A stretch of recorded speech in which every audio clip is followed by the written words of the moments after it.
Hello বন্ধুরা, আজকের আমি চলে এসেছি দেখুন শেফালি দি রান্নাঘরে। আজকে এই যে 3টে বেগুন নিয়ে নিয়েছি, আজকে বেগুনই করবো। আর সেই রেসিপিটা আজকে তোমাদের সঙ্গে শেয়ার করছি। এই যে বোটা ছাড়িয়ে বেগুনগুলোকে আমি ভালো করে ধুয়ে নিয়েছি।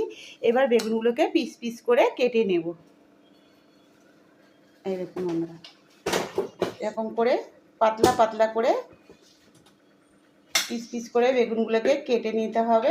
এই দেখুন বন্ধুরা, বেগুনগুলোকে আমি এরকম পাতলা পাতলা করে কেটে নিয়েছি। এই দেখেই বুঝতে পারছো, এই যে এরকম পাতলা পাতলা করে বেগুনগুলোকে সব কেটে নিতে হবে। সব বেগুনগুলো আমি এরকম পাতলা পাতলা পিস পিস করে কেটে নিয়েছি, 3টে বেগুন।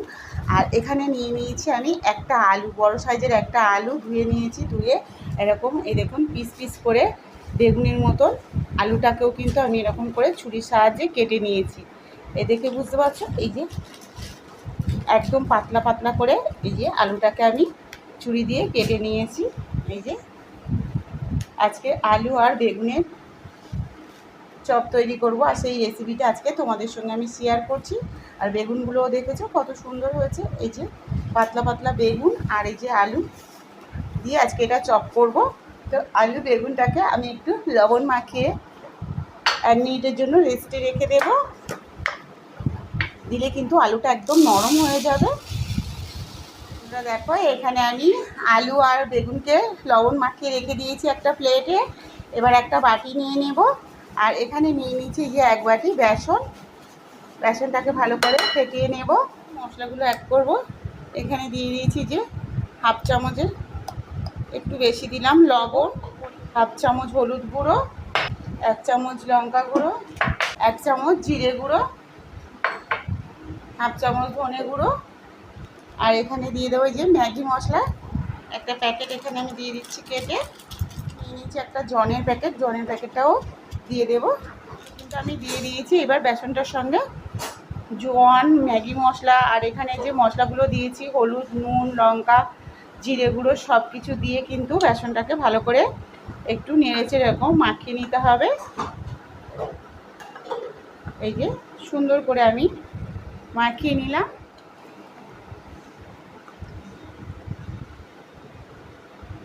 জলটা অল্প অল্প করে দিতে হবে, বেশি হয়ে যায় না যেন। বেশি হয়ে গেলে কিন্তু আবার পাতলা হয়ে যাবে। কিন্তু জলটা অল্প অল্প করে দিয়ে বেসনটাকে আমি ফেটিয়ে নেব। এরকম আমি যেমন করছি এইভাবে কিন্তু বেসনটাকে ফাটাবেন। বন্ধুরা, এর পাশে যে আমি বেগুনগুলো মাখিয়ে রেখেছিলাম লবণ দিয়ে, একটু হলুদ দিয়ে দিলাম। এখানে অল্প করে হলুদ দিয়ে দিলাম। আর এখানে দিয়ে দেব হাফ চামচের মতন লঙ্কা গুঁড়ো দিয়ে বেগুনটাকে আবারও একটু মাখিয়ে নেব। লবণ আমার আগে দেওয়াই ছিল। আর দেখুন লবণ মাখানোর জন্য কিন্তু আলুগুলো একদম সফট হয়ে গেছে, আলু বেগুন। এখানে এবার একটু হলুদ আর একটু লঙ্কা গুঁড়ো আমি মাখিয়ে দিলাম। একটা করে বেগুনে বেসন মাখিয়ে তেলের ওপরে দিয়ে দেব।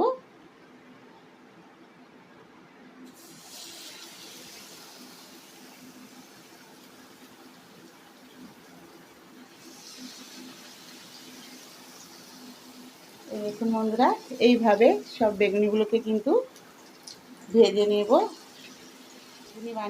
বানাবেন বন্ধুরা বাড়িতে, ভীষণ মুচমুচে আর খেতে ভীষণ সুন্দর হয়। এই দেখুন কতটা বড় হয়েছে। এই দেখুন এক একটা বেগুনি কতটা ফুলে বড় হয়েছে। এইভাবে সব বেগুনিগুলোকে আমি ভেজে নেব। দেখুন বন্ধুরা, আমার বেগুনিগুলো রেডি হয়ে গেছে, একদম মুচমুচে। এই দেখুন কতটা সফট আর মুচমুচে হয়েছে। প্রত্যেকটা বেগুনি ফুলে ডবল হয়ে গেছে। এই দেখেই বুঝতে পারছো বেগুনিগুলো একদম মুচমুচে বাজারের মতন বেগুনি হয়ে গেছে। দেখুন একদম সুন্দর। আমার একটা আলু দিয়ে 1 প্লেট চপ হয়ে গেছে, একদম কিসমি চপগুলো। দেখুন চপটা কতটা সুন্দর। আমি এই যে আওয়াজ করে আপনাদের দেখাচ্ছি। দেখুন চপটা কতটা কিসমি হয়েছে। আর মাত্র একটা আলু দিয়ে কিন্তু এই চপগুলো তৈরি হয়ে গেছে। কত বড় বড় এক একটা হয়ে গেছে। একটা আলু দিয়ে কিন্তু 10 জনকে আপনি খাওয়াতে পারবেন এই চপটা।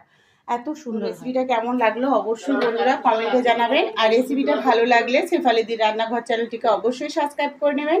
আর ফেসবুক থেকে দেখলে একটা ফলো করে দেবেন।